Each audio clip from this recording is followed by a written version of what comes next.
there are a series of stories I think perfectly encapsulates the party that wants to remain in power, the Democrats.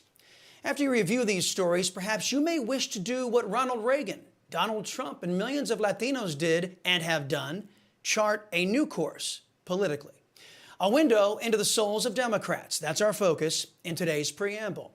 Let's start off in hurricane-ravaged Florida. Mother Nature just kicked our fellow citizens in the teeth. And while our fellow Americans try to put their lives back together, low-life thugs have descended on Florida, but not just any low-lifes. Conservative Governor Ron DeSantis is blasting Democrats illegal aliens for doubling down on their disrespect of the United States and our people. First, these folks break into our country without permission. Next, they steal from our most vulnerable.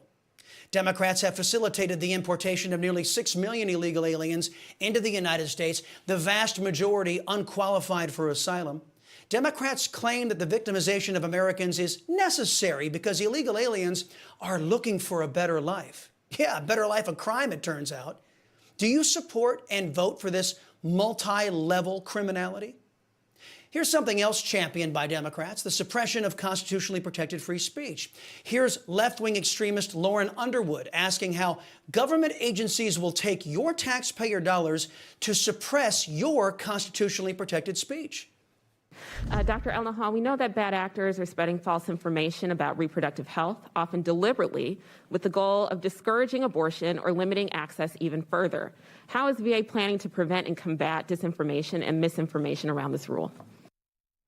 Okay, as the question, what is the government doing to counter Americans' free speech? Real Americans would respond, quote, nothing. That's not government's job, according to the Constitution. Now, if you think that your free speech is protected from government suppression under our Constitution, the Democrat Party isn't the party for you. A corollary to censoring woke cancel culture that is being crammed down the nation's throats by leftists is the story of Judge James C. Ho of the Fifth Circuit Court of Appeals. This federal judge has decided to strike back against the Democrats' cancel culture. He will no longer accept clerkships from those supposedly educated at Yale Law School, a school he claims supports and promotes cancel culture. Now, if you, like the judge there, say no to cancel culture, perhaps you should say no to voting for Democrats. Do you support anti-Semitism?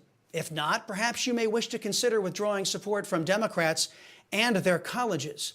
At the beginning of the current academic year, 9 left-wing student groups at the University of California at Berkeley's School of Law amended their bylaws to ensure that nobody who supports Israel or Zionism is invited to speak.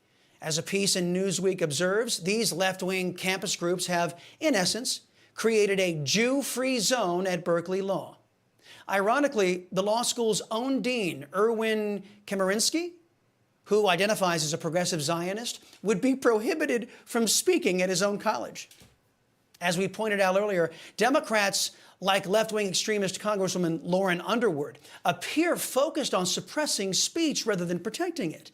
Indeed, there are many points in world history where huge swaths of people, including the Jews, had their voices taken from them with disastrous human costs. But the Democrats have that solved too.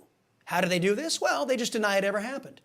The Washington Free Beacon reporting that there's a Democrat on the ballot for Pennsylvania state legislature who reportedly once called the Holocaust a, quote, supposedly accepted historical fact. Mark Maffa, the Democrat candidate, once published an ad in Franklin and Marshall's College newspaper challenging the Anti-Defamation League to a debate about the veracity of the Holocaust. Are you a Holocaust denier like the Democrat in good standing is? If not, perhaps voting Democrat isn't in your best interest. How do you feel about cops? Just yesterday, Democrat Cori Bush appeared on The View with her defund the police message. She does this in the midst of a crime wave inspired by Democrats' pro-criminal DAs and policies. Now, some may be tempted to believe that Democrats are merely asleep at the wheel when it comes to crime. Oh, they are asleep. It's just not about the facts that their policies create crime and make America less safe. The widow of a fallen police officer says she was crushed when she learned that the Democrat mayor of Austin, Texas, Steve Adler, dozed off at her husband's funeral service. If you value our nation's police, voting Democrat is a really bad move. Lastly, how do you feel about the unrestricted slaughter of children in the womb? Here's leftist Miguel Cardona. He's the alleged education secretary, saying that the key to your child's thriving in school and in life is abortion.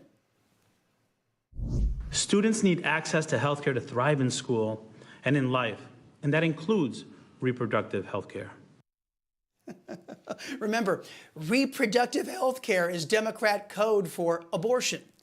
If many of you Democrats out there are now rolling your eyes at that one, check this out. Because the Democrats claim that abortion is all about women's health, the butcher shop, Planned Parenthood, says they will be launching mobile abortion clinics to provide the slaughtering of children to those in states that have enacted common sense pro-life restrictions on abortion. Nothing says one cares about women's health than pushing to do dangerous medical procedures in a mobile Kermit Gosnell mobile. Gee, what could go wrong? These are just a few of the isolated stories that define the modern-day Democrat Party. You know, elections are about voting your values. The biased press is dedicated to hiding the real nature of the Democrat Party so that the uninformed left-wing base will continue to vote for them out of ignorance. But if I can break through and shed the light of facts onto just one Democrat voter, it will have been worth it, right?